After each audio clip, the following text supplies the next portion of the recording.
And good morning, everyone. I'd like to welcome you to another live Xanadu Gallery online critique group session. Today is Wednesday, October 27th, 2021. Good to be back here with you in a Wednesday session, and good to have the opportunity to look at some art, meet a fellow artist today. And we're going to jump right into it. I'd like to welcome our featured artist, Mike Price, who is joining us. Arizona. I don't know that we've had too many Arizona artists here. Mike is joining us from his home in Oracle. Good morning, Mike. How are you today? Good morning, Jason. I'm doing well, thank you. Good. So you might have to point some of us to Oracle. I happen to know a little bit about it, but tell us about kind of where it's located, what's unique about Oracle, and how you ended up there. Oh, well, that's pretty quick. Oracle is about 28 miles north of Tucson, so we're still in southern Arizona, but truly directly north. And there's a junction in the road. One goes towards Phoenix and Florence. The other one heads out east somewhere. We're a little bit past the junction. My wife and I are living in a 55 plus active adult community. So everybody here has to be 55 or older, which is kind of interesting. A lot of the social life is amazing. So which is part of the reason we chose to be here. But actually having found a place in Arizona has to do with the fact that we used to bring our kids down here and holiday in various parts of Arizona. And we always thought it was a nice place to visit. And then push came to shove, and being essentially retired from my other real world job. Which we'll get to. Yes, exactly. So we were drawn by the immense color. I'm absolutely blown away by what grows in the Sonoran Desert and how incredibly beautiful it is. We still have people who believe we're living in a bunch of sand dunes, which we aren't, but it's high desert scrub. Just oak, mesquite, palo verde trees. The home of Sonoran Desert is the home of the saguaro cactus. It's beautiful. It's stunning, and we like living here. Yeah, it is easy to say that this time of year when the temperatures are in the 60s and 70s. It is becoming very, very beautiful. A little warmer during the summer months, It but can be, you can yeah. get through that. Yeah. So, Mike, tell us a little bit then about where you're from and where your interest in art was born. Fair enough. Well, I'm one of those fortunate few who was a service brat. Grew up in Greece, in England, the Azore Islands, all kinds of places. So we traveled the world. And when I was in high school, we lived in England. To give you some sense of time, the Beatles were still a band, so it was a while ago. But everywhere we went, you were surrounded by history and art that had been extant for thousands of years, or at least a couple thousand. It was hard not to become influenced by that. So either way, even when I was about 5 years old, I started drawing and painting, and my grandfather thought there was enough in me to buy me an art book, my first drawing book, which bothered my parents because there were a couple of outline drawings of nude figures, and they got over that, and it never really fazed me. But I wore the heck out of that book, and just started drawing and painting all my life. So uh, all that travel, I had a desire to become a professional artist. I went to school in Denver, and it was kind of funny because I had a choice when it was all over after I graduated from college as to whether or not I wanted to be an artist or whether or not I wanted to eat. I chose eating. As you can tell, it's something we like to do. And my wife, a similar vein, she's from Connecticut, and she was a ceramic artist. And so she's been at this game a lot longer than I had.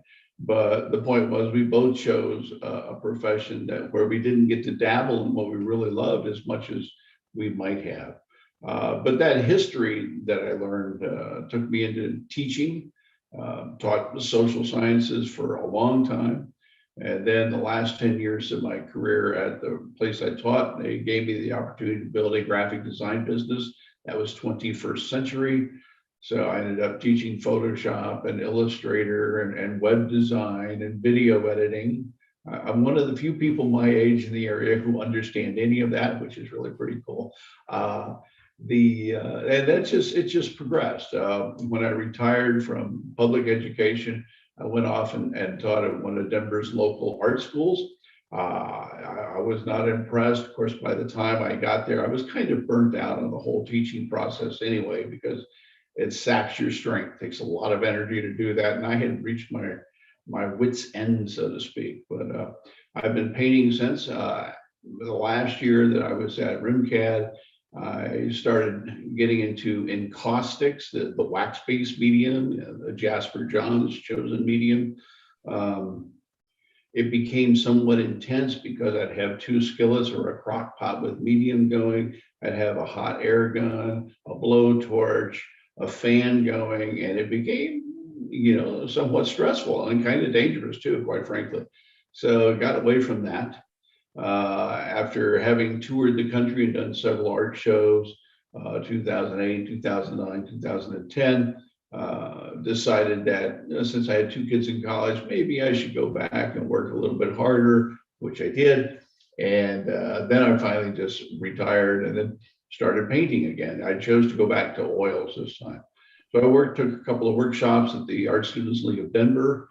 Took a bunch of painting sessions with a gentleman named Ray Ford, who was a still life artist. If you know anything about LaFell, Ray is what's the word?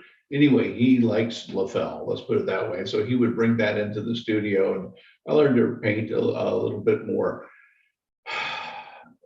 focused, very detail oriented. Something I didn't really care for that much, but all my life I've been drawn to big color.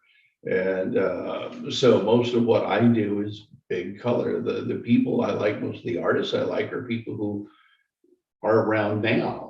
They inspire me. So Robert Daughters, Brad Price, Carol Lee Clark, Robert Reynolds, just a number of people who's Deladier Almeida, I shouldn't forget him, who does the most incredible landscapes. And just people whose work I like because it's bold, it's vibrant, it's kind of sassy, if I can use that word. That's what I like. I didn't grow up there. I liked, all the Impressionists. I'm still a big fan of John Singer Sargent. His technical mastery was off the charts. My favorite painting of all time is El Jaleo, a Sargent piece. So it's, I've done a lot of things. I've been a lot of places, but now I'm doing my own thing and painting more boldly than I have in some time. Well, that's a good segue to jump in and take a look at your work and maybe talk a little bit, Mike, as we look at the work, where you've already talked a little bit about the style, bold, colorful. Talk a little bit about the subject matter and kind of what your approach is to thinking about composition and how the work develops. Okay. Well, first of all, it should be obvious. The square format is something I really like. And there's something fundamental, foundational about it. When I paint, I like to have a way into a painting. Part of what I say about myself is that I'm an artist, a storyteller, a traveler. And if you're going to tell a story, you need to be able to move through a painting, I think. And that's what I try to create. So there's always a river, a road, a stream, a pathway, something like that. This particular piece was inspired by the Chama River, an oft-painted area in northwestern New Mexico by Abiquiu. There's a big bend in the Chama River where it does almost a complete 360. And so this was my inspiration for the piece. Admittedly, I've gravitated after all these years towards black gesso. Don't ask me why. And of course, the next why, piece Mike? Why? Well, it's because it's funny you put this piece up. This is the only one where I tried an ochre colored background color. But I like the black because it provides, when I'm using a lightly pigmented brush and doing some serendipitous kind of strokes with it, a lot of that black comes through and it provides me with some drama, some textural interplay that I just happen to like. I think it looks good. I think it's striking. And it's certainly in this piece, I think it shows well. So I think that's why I did it. I just wanted something to pop. And everything I've done for the last year and a half has been using that approach. There were a couple of pieces that I ended up selling that weren't like that, but it's they were more bubblegummy. I'm going to call that style bubblegum, but it's gone. This is a piece called Majestic, which as of this weekend is no longer around. It's found a new home. Again, there is black gesso. It's in the mountains. The idea was to have captured a scene late evening as the sunset's about to go, and just to get some ambient light and just in the foreground that might be reflections of the sky. We don't really know, because can't see what's back here. But either way, it's loose, it's almost gestural, but you still get, I feel like the strokes, the mark making I'm using has a lot to say. We know that those are mountains kind of thing. Again, this piece, black gesso, a trail going through, heading off towards a ridge in the background. And you'll notice, and oftentimes I do any distant mountains or whatever as just a color, a band of color, and let you figure it out. You're viewing it. If you see a mountain there, that's great. If you see something else, that's great. But I've been doing that because it achieves some separation between foreground, background, foreground, because a lot of my foregrounds become somewhat busy. Not busy in a bad way, but busy in a good way. But you can see where in this piece, we were walking into the distance, we trail off to the right, and there's an indicator, a small line that might indicate that the path is coming back to the left, back into those distant hills. But this was interesting because it was a summer piece. So we still had a lot of green outside, which we've had a lot of green this year. It rained like crazy this year. But we still had the big orange and browns of the earth, which I really like here too. Another thing about Arizona that I'm coming to appreciate a great deal more. But in this piece, we're trying to get something sort of scrubby. I'm not trying to define a bush, define a tree, define a cactus here, or a piece of jumping cholla or anything like that. I want you to meander through the piece and enjoy it and imagine what's around the bend. And are you traveling quite a bit and out on location? Do you paint in plein air, or is most of your work done in the studio? I haven't done a lot of plein air recently for a reason that you mentioned earlier. It gets really warm here, and for me to paint sometimes, I haven't quite become that comfortable yet. But I've just decided recently to join the Sonoran Plein Air group and get out and go down to Linda Vista Trailhead and places like that and paint, because I need more imagery from which to create mine. If you were to look at my statement on my website, there's an indicator there of what I like to do, which is, there are going to be some pieces that are things that you see in my work that, I know that silhouette, I know that's the Superstition Mountains, but I like to change some of the landmarks, that which a lot of plein air painters do, because you don't necessarily want the stop sign in the middle of your piece. You want what's behind it. But I do that a lot. And so the plein air kind of gives me ideas about composition, elements to put into a piece, but every piece is not meant to be a specific area. And you mentioned that you had worked in encaustic, and I find that interesting. I wonder, encaustic, well, obviously there's a lot that can be done with that medium, but I do notice I work with several encaustic artists, and like you, they often are working in blocks of color, almost as a result of some of the technical exigencies of working in encaustic. And I wonder maybe how much of your aesthetic maybe has come from that experience of working in encaustic, and what influence that's had on. I would have to say, Jason, that a lot of it has. Believe it or not, most of my encaustic works were not abstracts or symbolic pieces. If anything, they were actually landscapes as well. And I used to have a page on my website of previous work that I had done, the work that I won a couple of awards for. Um, I had them just to show that I had a history of mark making or art making. But when I was working with wax, you could lay down a layer of wax, you could carve into it, you could collage underneath it, which made for some really interesting effects. It was a lot of fun. It was very interesting. But most of the people, my contemporaries in Encaustic, were um, doing different things. A lot of them had chosen almost the Japanese scroll with, a long piece of not parchment paper, but shoji paper that they would do a print on, a monoprint on top of a heat table kind of thing, and a lot of marks that way.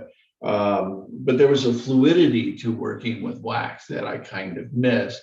But I'm trying to bring, you're right, I'm trying to bring that back into what I'm painting, because it was nice to be able to put a piece of paper down on a hot table and then take a stick of color and make a mark. I mean, that's just a lot of fun. So in many respects, I think you may have hit on something that I subconsciously was doing without even realizing it. And let's talk a little bit then about your approach to presentation. We're seeing some images here of we're getting a little bit of sense of the scale of the work, 2020, and those sizes. And it looks like Right. you're working in a kind of more of a contemporary fashion, not framed. And the pieces in the front here we're seeing have a black edge. Some of the Right. pieces in the back have the painting extend around the edge. So talk a little bit about how you've developed that presentation and kind of what your thoughts are and what you're trying to achieve in the presentation. Okay, well, part of that has to do with, I think, a more modern aesthetic that people have about how they paint their home or their office space, but oftentimes more open, not as compartmentalized as it used to be. And so the thought for me was that if I keep putting everything in a black frame, at some point in time, I'm going to have a wall with a bunch of holes in it, essentially. Whereas if I just have an edge where the color continues off onto the wall, it might show you a different color of your paint that you didn't realize you had, kind of thing. And it certainly allows it to, I think it allows it to change more throughout the day as the light changes. Frames, although they are really good at unifying a piece and holding it together, sometimes get in the way. Then there are other pieces I have that are framed that look really nice in frames. They're the more traditional pieces, a couple of still lifes that I have that I can't imagine them any other way. They just tie everything together. I mean, this is a cup, this is a tube of cat orange, this is a cactus kind of thing. As far as signing my work and things like that, I always am leery of doing something on the back of the canvas. Perhaps I didn't prep it well enough. So I don't want anything to bleed through. That might be my own paranoia. So I've chosen putting in any information I have actually on the frame necessarily. I've gotten away from putting the year down. I used to put the year down. I don't feel that way so much anymore, the need to do that, because my oeuvre, such as it is all pretty similar. So if you know that I began painting like this in around 2019, that kind of sums it up, because I'm still doing it. And I think that's true of a lot of people who are more gifted than I, who have been around a lot longer than I have. So.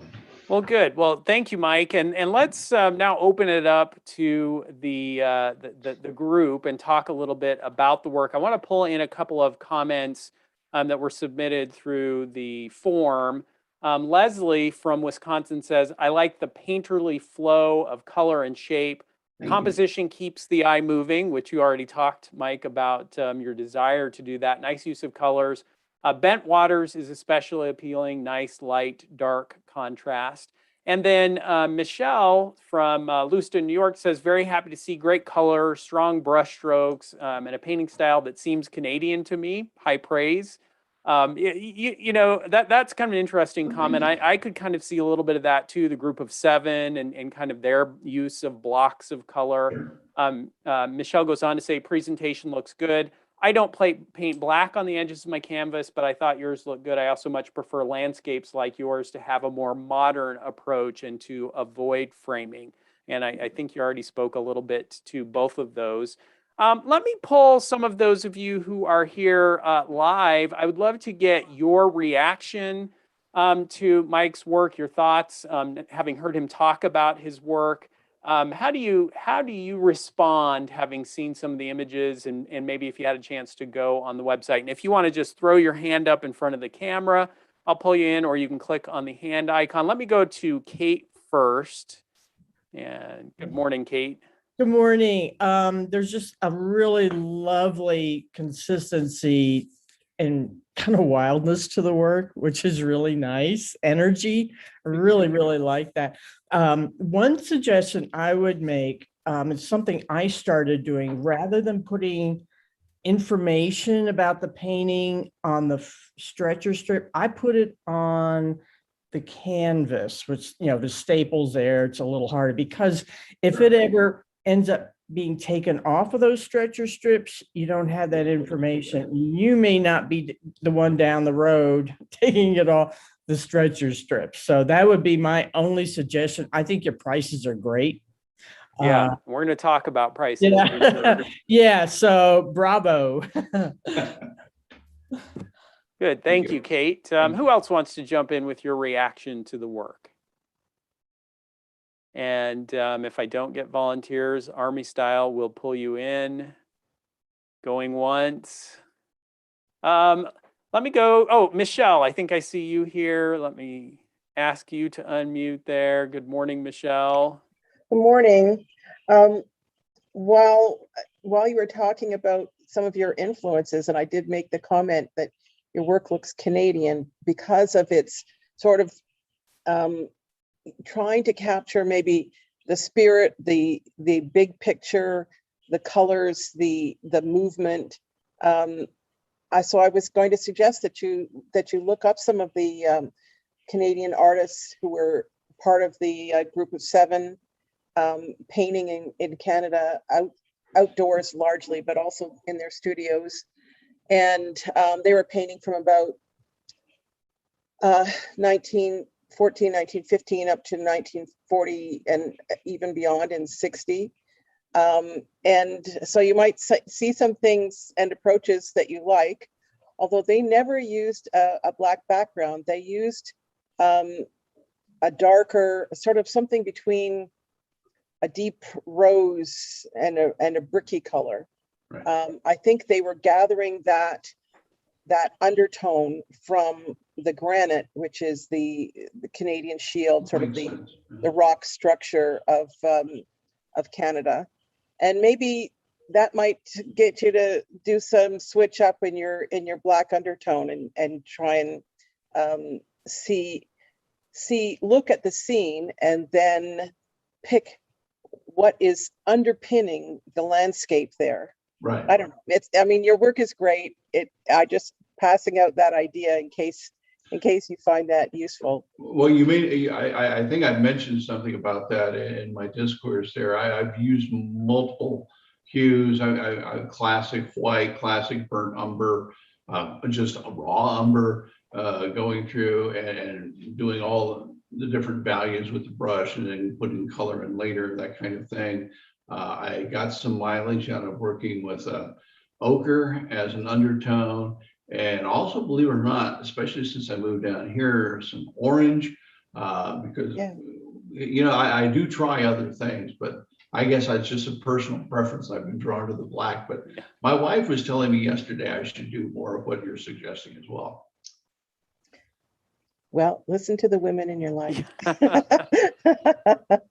Yes, thank you, Michelle. Elizabeth, I've got you here, I think. I love your work. I love your square format. I'm very partial to that myself. The energy in your paintings is just very exciting. I'm drawn to it immediately. I love your values that you use, you just balance it so well. It's very consistent. I would recognize it immediately. I am curious, since you're not a plein air painter, do you work from photographs that you've taken? Well, we hike a lot. We hike a lot, and we have the cameras all the time. So I'm constantly taking photographs when I'm out and about, and trying to utilize those elements of the photograph that seem to work for me. But I don't really, I did have a gentleman come in this weekend who suggested that since I live at the base of the Santa Catalina Mountains, that I should paint more of the Santa Catalina Mountains, because that's what people who live here want to see.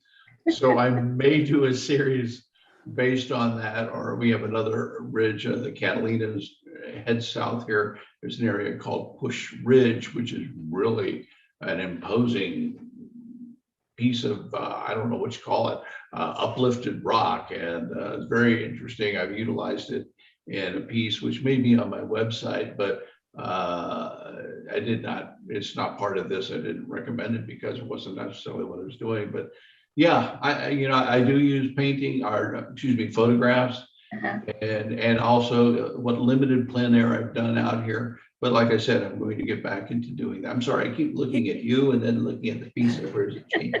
But Mike, that's interesting what you're saying. At least what I heard you say is that you are taking photos and pieces and elements from plein air work.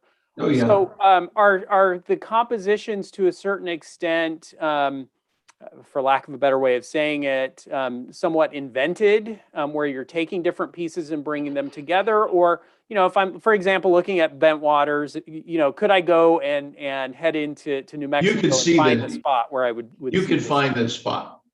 Yeah. You can, okay.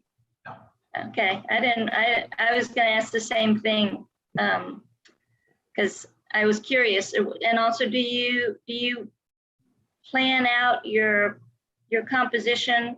So Yes, you just sort of sketch it or draw it out first? Okay. Yes, you bet. 100%. If you don't go into this with a plan, I think you'd be struggling. Painting for me is a struggle anyway. It's a constant learning process.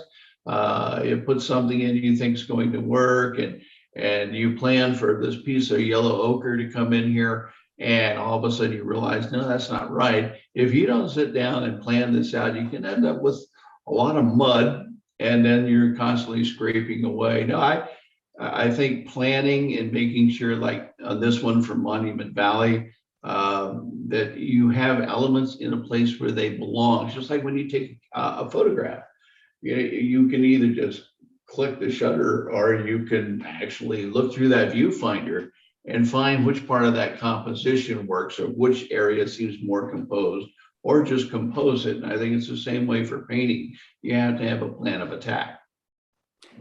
Yeah, excellent. And Yildiz, let me see if I can get to you in. You had a question as well, or a comment? Yeah. Good morning. Hi, Mike. Beautiful, beautiful pieces. Very strong, but also light and strong in my mind. I loved your compositions a lot, and I thought they were completely from your head. I was surprised to hear that you take photos and relate it to those photos. My question was about the black gesso, which I do have for a while. It's been quite a while, but I never used it for some reason. I don't know why. I use regular, the white gesso, sometimes even as white instead of rather than the paint. But the black gesso, I never even opened it. Now, when you use the black, I don't know if you completely use it straight or sometimes mix it maybe with different, some blues and umbers. But did you try regular black and preferred the black gesso? And what was the difference? What did you notice was different in between? Well, the gesso, as a rule, is generally a matte finish. And you put a couple coats on your canvas, you can sand it if you like, that kind of thing. But I don't like to use black in a painting. I'd rather manufacture my black of other colors that I'm using, because I think obviously it works with the other hues that you've created. So I never use black because to me it's like putting a hole in your canvas, so to speak. So where you do see black here, where I've allowed the gesso to come through, there's almost this sort of outlining quality, but it's not like having sat down and taken, you know, a rigger and just drawn that little line or whatever. So there's just this fundamental difference between painting on black and painting black into the image. For me, I hope that answers your question. Yeah. Yeah. And Mike, I Yeah. do see a couple other questions, but let me ask you a little bit then about, you know, what you've done to get exposure for your work and share it. Marketing efforts, have you shown in galleries? What has been your interaction with clientele? Back in the days when I was working in Encaustics, that's the last time I had a gallery, to be honest.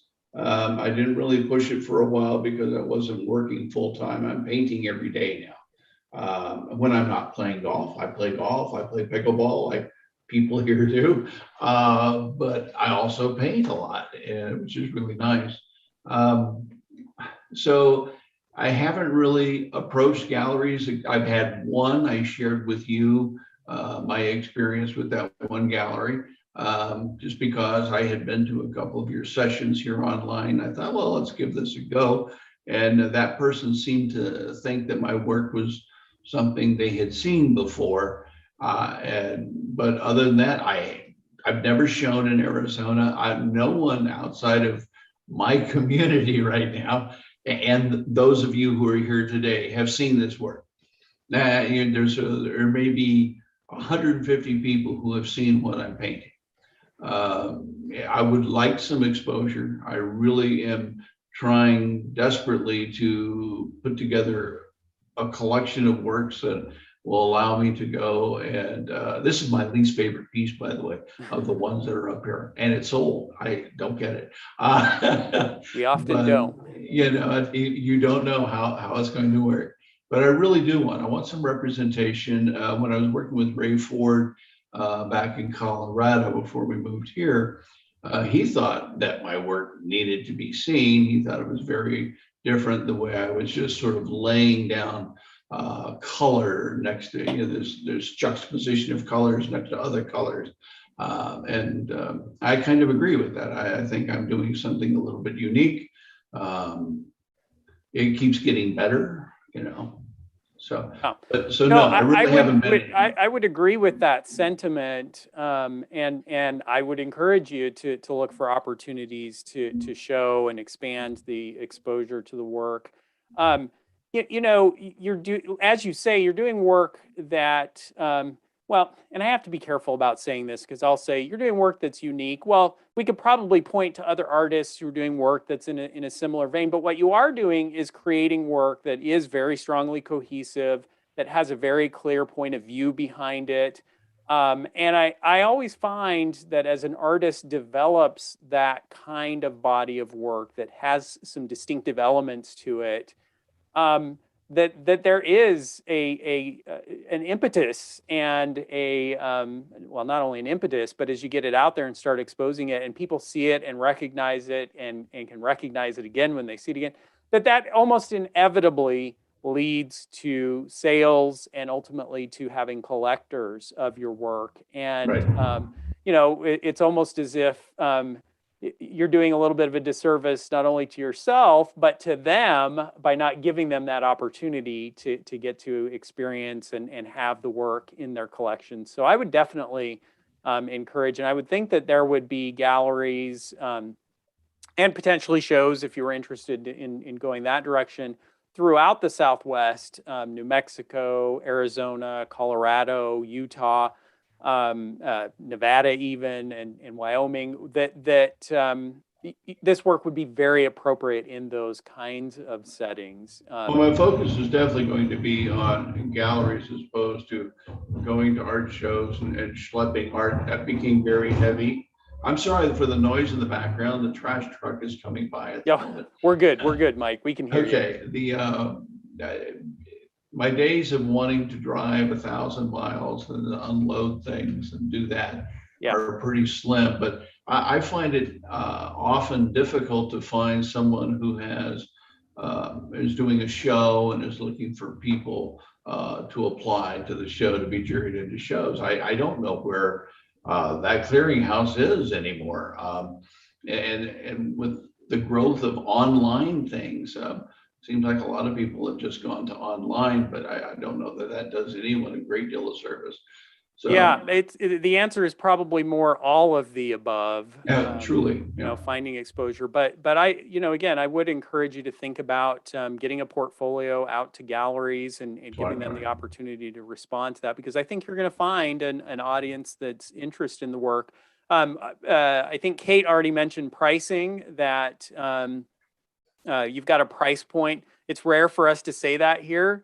That feels just about right. Most of the time, the encouragement is higher, higher, higher. But talk a little bit about how you've approached pricing the work.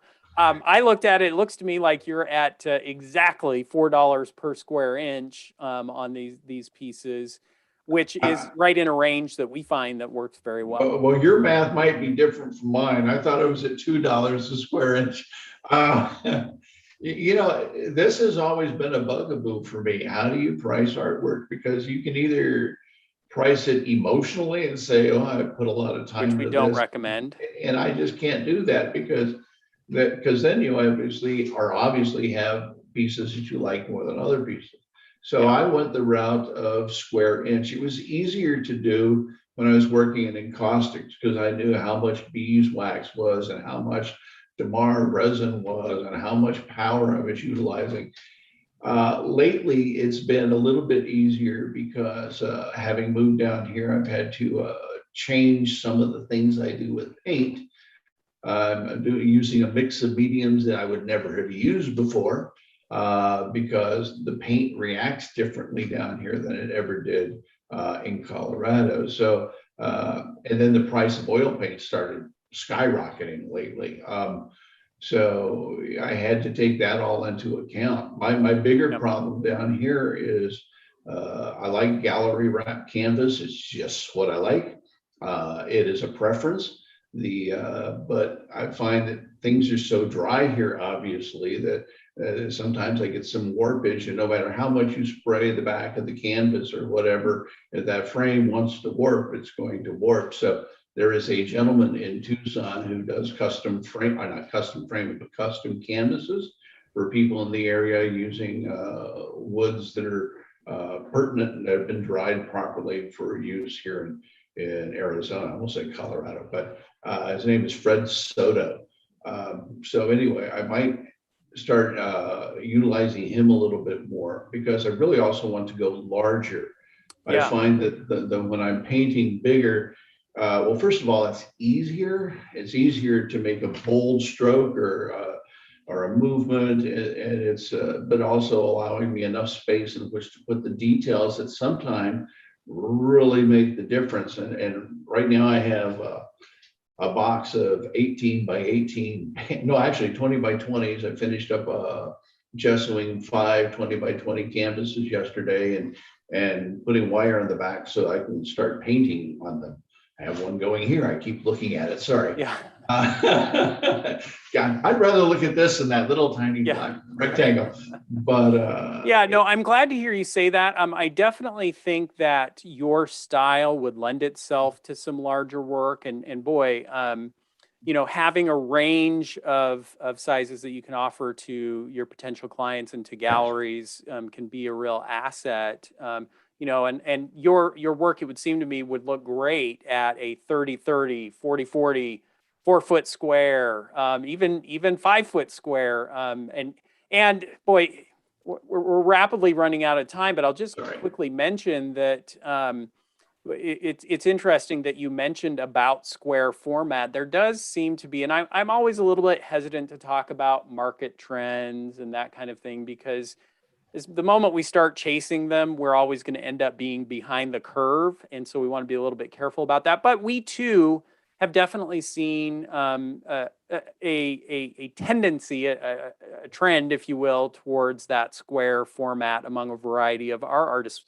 which to me is fascinating because in the early years of my career, it was all about, you know, 24 by 36 or 36/48. We called them sofa sizes. And, you know, that was a fairly common format, that horizontal or a distinctly vertical. But now we're also seeing that square. So it certainly doesn't hurt to be aware of that. If I may, I met a gentleman this weekend. We had a little art soiree and art walk here in our community. And he is a retired architect. And he said he was strongly drawn to square as far as an element to put on his wall. And I think he called it something fundamental that he was used to in architecture. And he was happy to see it coming out in various forms of artwork that he'd seen around town.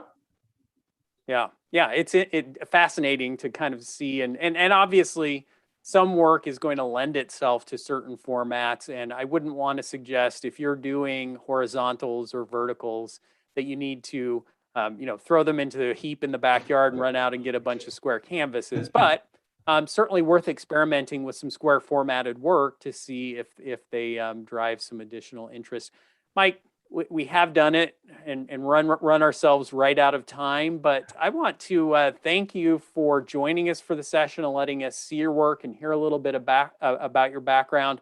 And as I say, I would encourage you to get a portfolio put together, a digital portfolio, and get it out to a good number of galleries. I'm confident that you would find a positive response and be able to find good representation. Well, thank you for having me. It's been a lot of fun. Thank you, everyone, for listening and your kind comments. I appreciate it very much. Yes, thank you. And thank you, everyone, for being here. We'll be back here next Wednesday for another critique group session. We'll look forward to seeing you then. Be well, everyone. We'll talk.